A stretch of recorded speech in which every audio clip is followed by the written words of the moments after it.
ఎవరైనా ఎప్పుడైనా సరిగా గమనించారా చలిచర అసలెప్పుడు వదిలిందో అణువణువు మురిసేలా చిగురాసలు మెరిసేలా తొలిసెగుణం ఎప్పుడు ఎదురైందో చూస్తూనే ఎక్కడి నుంచో చైత్రం కదిలొస్తుంది పొగ మంచును కోపం అంటూ తరిమేస్తుంది నేలంతా రంగులు తొడిగి సరికొత్తగా దోస్తుంది తన రూపం తానే చూసి పులకిస్తుంది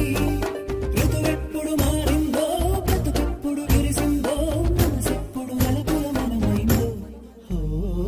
ఎవరైనా ఎప్పుడైనా సరిగా గమనించారా చలిచర అసలెప్పుడు వదిలిందో